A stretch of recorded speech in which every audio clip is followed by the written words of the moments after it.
Selamat malam Bapak Ibu Saudara-saudari sekalian yang dikasihi dalam Tuhan kita Yesus Kristus.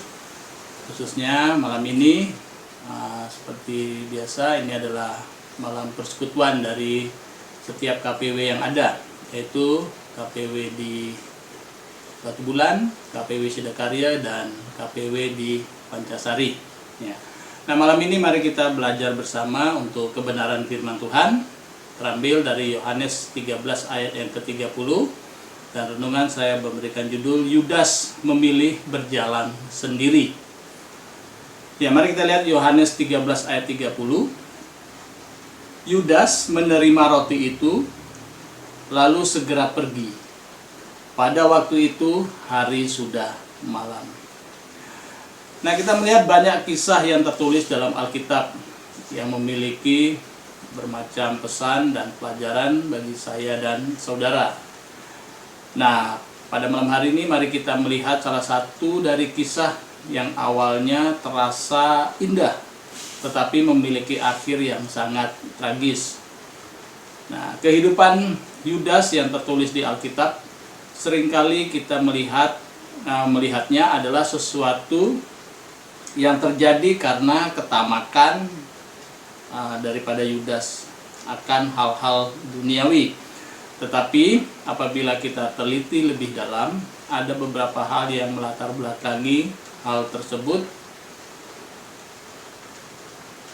Itu suatu yang fatal, dan hal tersebut juga dapat terjadi dalam kehidupan semua orang yang ingin berjalan dengan suara hatinya sendiri. Nah, mari kita melihat sekilas perjalanan kehidupan daripada Yudas. Yudas berbeda dengan murid-murid lainnya. Dia mengasingkan diri dari perkumpulan murid-murid Yesus dan dari Kristus sendiri. Dia menjadi seorang figur yang terisolasi dan berjalan sendiri melalui atau melewati malam. Nah, ini tentunya ada sesuatu hal yang melatar belakangi mengapa hal tersebut bisa terjadi ya. Nah, Yesus dan murid-muridnya sedang makan Paskah pada malam sebelum penyaliban ya. Ini kisah yang terjadi di mana Yesus mengambil roti lalu mencelupkannya ke dalam cawan dan mengadakan perjamuan Tuhan. Kemudian dia memberikan sepotong roti kepada Yudas. Selanjutnya Yudas mengambil jalannya sendiri tanpa dapat memahami arti dari segala pelayanan yang dia lakukan selama ini bersama Tuhan. Apa yang Tuhan katakan benar adanya di dalam Matius 19 ayat yang ke-30. Tetapi banyak orang yang terdahulu akan menjadi yang terakhir, dan yang terakhir akan menjadi yang terdahulu. Demikianlah hal ini terjadi di dalam kehidupan Yudas. Ya, yang pertama, mari kita melihat Yudas datang ke dalam persekutuan gereja. Ya. Alkitab berkata bahwa Yesus pergi ya, di dalam Markus 3 ayat 13 sampai yang ke-14. Jadi dikatakan Yesus pergi ke atas sebuah gunung dan memanggil orang-orang yang dikehendakinya. Dan mereka datang kepadanya, dan dia menetapkan 12 orang yang menyertainya, dan seterusnya. Nah, di ayat ke-19 jelas sekali dikatakan bahwa Yudas merupakan salah seorang dari 12 murid yang mendirikan gereja yang pertama tersebut. Di dalam Markus 3 ayat yang ke-19 ya. Dia menikmati kebersamaan dengan Kristus dan yang lainnya. Sangat bergairah dalam gereja yang pertama, Yudas dan murid-murid yang lain. Markus 3 ayat yang ke-20 mengatakan, masuk ke sebuah rumah, maka datanglah orang banyak berkerumun pula, sehingga makan pun mereka tidak dapat. Jelas sekali ayat ini menjelaskan bahwa mereka sangat sibuk dalam pekerjaan di dalam persekutuan mereka tersebut, sehingga mereka tidak mempunyai waktu untuk istirahat dan makan. Yudas kelihatan menikmati aktivitasnya dan persekutuannya itu. Kebangunan rohani terjadi di luar dan Yudas sendiri justru tidak mengalami sukacita itu. Padahal dia melihat mujizat yang meredakan angin ribut di dalam Markus 4 ayat yang ke-35 sampai 41. Dia juga melihat Yesus mengusir iblis-iblis keluar dari orang gila di Gerasa, Markus 5 ayat 1 sampai 20. Dia melihat Yesus menyembuhkan wanita yang sakit pendarahan dan membangkitkan putri Yairus dari kematian. Markus 5 ayat yang ke-21 sampai 43. Dia melihat mujizat Yesus yang memberi makan 5.000 orang laki-laki ya. Markus 6 ayat 32 sampai 44. Dia melihat Yesus berjalan di atas air di Danau Galilea. Markus 6 ayat 45 sampai 52. Yudas melihat banyak orang sakit menjadi sembuh ketika mereka menyentuh Yesus. Markus 6 ayat 56. Semua pengalaman ini sangat hebat. Dan Yudas kelihatan menikmati berada di sana, di tengah-tengah aktivitas di dalam persekutuan atau perkumpulan murid-murid mula-mula tersebut. Nah, kalau kita melihat segala sesuatu yang dialami Yudas di dalam pelayanannya, ya sesuatu yang sangat menggairahkan, sesuatu yang sangat memotivasi dia, sesuatu yang sangat membuat dia merasa bersukacita, bahagia, ya. Nah, tetapi ada satu poin ya yang harus kita perhatikan. Ya, melalui kisah ini kita bisa melihat ini suatu peringatan bagi saya dan saudara. Apabila hal-hal tersebut yang kita lakukan tidak pernah lebih daripada hal itu, tidak ada yang lebih daripada hal tersebut, ya. Jika Kristus tidak pernah menyentuh ke dalam jiwamu, suatu hari saya dan saudara akan pergi keluar sama seperti yang Yudas lakukan. Ya, ini suatu peringatan. Ya. Seringkali banyak orang ya terkurung di dalam kegairahan pelayanan, di dalam kesukacitaan bersekutu bersama. Tetapi tidak ada sesuatu yang lebih dari apa yang mereka jalani di dalam persekutuan tersebut. Ya. Kenapa tidak bisa lebih? Karena Kristus tidak menyentuh ke dalam jiwanya. Sehingga segala yang mereka lakukan lambat laun akan terasa sesuatu yang biasa saja, dan akhirnya dia akan mengambil suatu langkah pergi keluar seperti yang Yudas lakukan. Nah, yang kedua, kita bisa melihat ya, Yudas menolak pertobatan. Ya. Jadi dari awalnya dia sudah mengikuti persekutuan, tetapi roh Tuhan tidak beserta dengan dia. Dan selanjutnya apa yang dilakukan? Yudas menolak pertobatan. Ya. Tidak ada seorang pun yang tahu hal tersebut kecuali Kristus. Sekalipun murid-murid yang lain tidak menyadari hal tersebut. Yudas tidak pernah mengalami lahir baru. Yesus berkata di dalam Yohanes 3 ayat 3, "Jika seseorang tidak dilahirkan kembali, ia tidak dapat melihat kerajaan Allah." Sekalipun dia menikmati berada di dalam gereja, Yudas tidak pernah bertobat. Dia seorang bendahara di dalam perkumpulan tersebut. Dia membawa uang murid-murid, tetapi apa yang dikatakan oleh Alkitab di dalam Yohanes 12 ayat yang ke-6, dia adalah seorang pencuri. Dia mencuri sejumlah uang dari pembendaharaan murid-murid. Hal ini memperlihatkan bahwa dia tidak pernah bertobat secara mendalam kepada Kristus. Dia menolak pertobatan yang sejati. Ingat apa yang dikatakan oleh Yesus di dalam Yohanes 3 ayat yang ketiga. Jika seseorang tidak dilahirkan kembali, ia tidak dapat melihat kerajaan Allah. Saya dan saudara dapat datang ke gereja dan bersekutu di sana. Tetapi jika saya dan saudara tidak pernah mengalami pertobatan, waktunya akan datang dan kita akan melakukan persis seperti apa yang dilakukan Yudas. Yang ketiga, ya, Yudas sangat menginginkan apa yang telah ditawarkan oleh dunia. Karena tidak ada pertobatan, oleh karena itu tidak ada Roh Kudus yang menuntun di dalam kehidupannya. Ya. Jadi keinginannya dia itu adalah apa yang ada di dalam hati dan pikirannya, yaitu Yudas sangat menginginkan apa yang telah ditawarkan oleh dunia. Meskipun Yudas telah menikmati berada di dalam perskumpulan mula-mula dengan para murid yang lainnya, hatinya tidak berada di sana.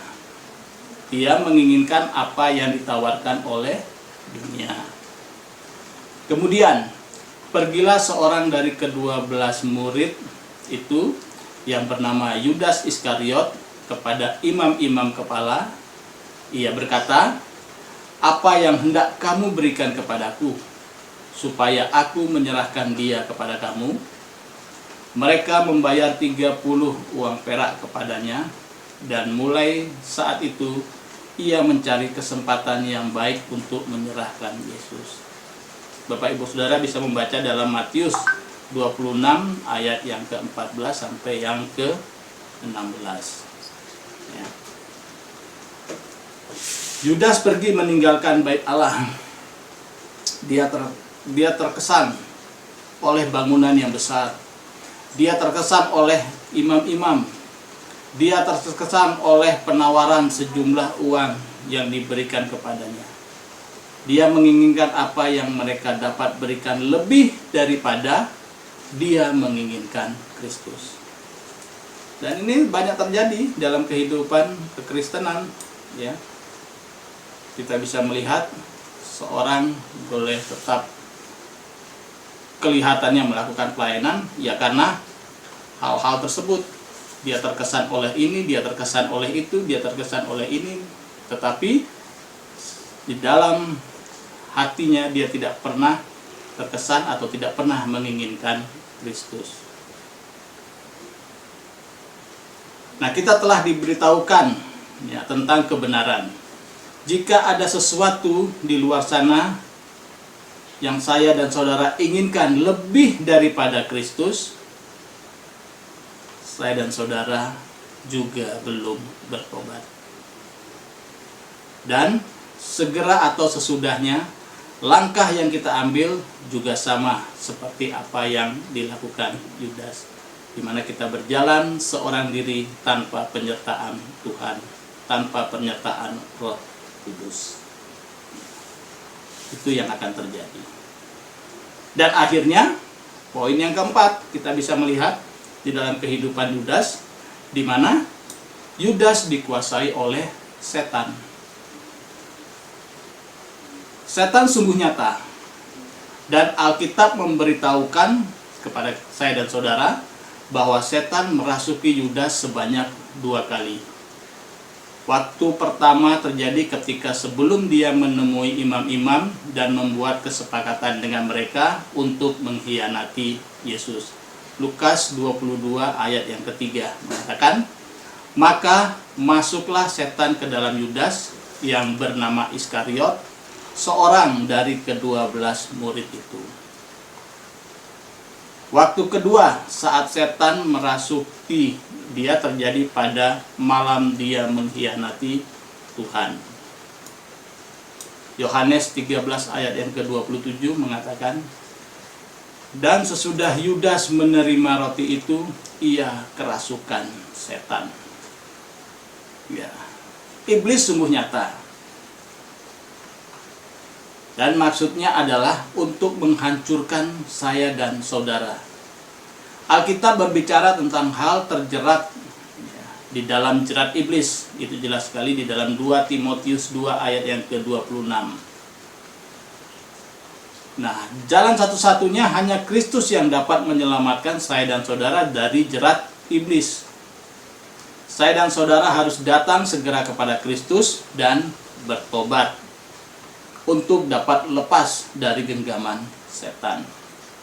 Tidak seorang pun kecuali Kristus yang dapat menyelamatkan saya dan saudara dari jeratnya atau dari genggaman setan. Anda mungkin terlihat selamat dari genggaman iblis untuk beberapa lama, tetapi ketika setan memegang Anda dengan baik, dia akan menekan ke bawah dan menghancurkan saya dan saudara. Ya, oleh karena itu jangan pernah ada berpikiran, wah, mana setan, mana iblis, saya tidak takut. Hati-hati saudara. Begitu dia memegang saya dan saudara dan dia menekan, dia akan menghancurkan saya dan saudara. Hal tersebut dapat datang dengan tiba-tiba seperti yang terjadi di dalam kehidupan Yudas.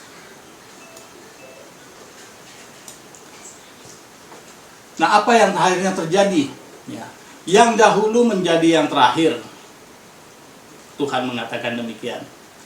Yudas mengalami hal tersebut, di mana dia mengalami akhir yang buruk. Alkitab memberitahu kepada kita, pada saya dan saudara, apa yang terjadi pada Yudas setelah dia mengkhianati Yesus. Pada waktu Yudas yang menyerahkan dia melihat bahwa Yesus telah dijatuhi hukuman mati, menyesallah ia.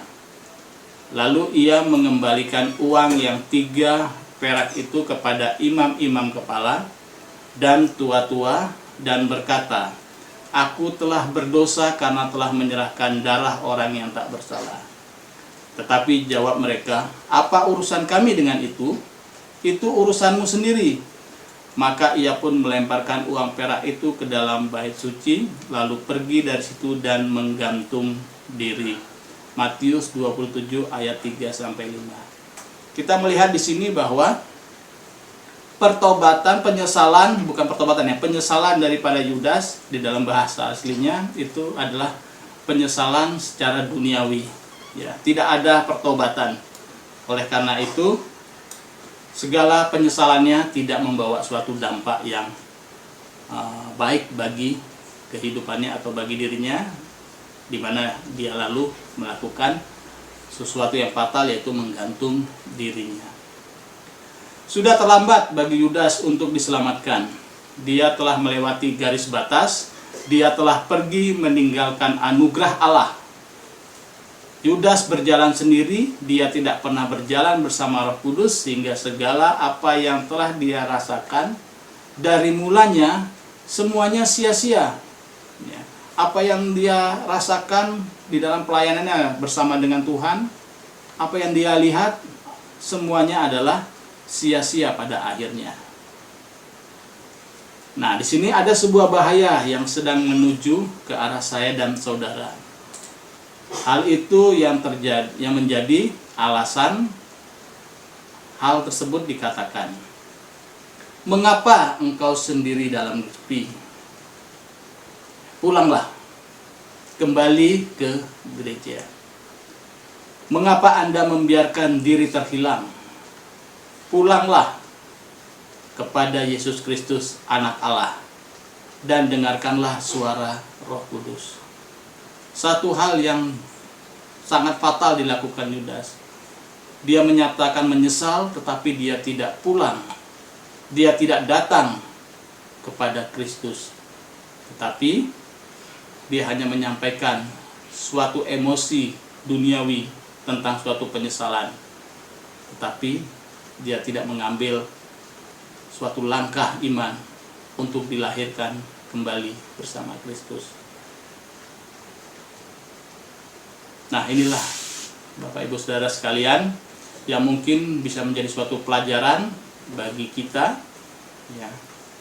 Jangan kita hanyut oleh segala sesuatu apa yang kita lakukan, tetapi biarlah segala kehidupan pelayanan saya dan saudara selalu dituntun oleh Roh Kudus, ya, sehingga fokus tujuan segala sesuatu yang kita lakukan hanyalah untuk kemuliaan daripada nama Tuhan, yaitu Kristus Yesus. Dan biarlah renungan singkat ini boleh menguatkan saya dan saudara, ya, untuk selalu berjalan di dalam menghadapi kehidupan dalam situasi yang sulit saat ini. Biarlah kita tetap bergantung kepada kasih Kristus. Tuhan memberkati.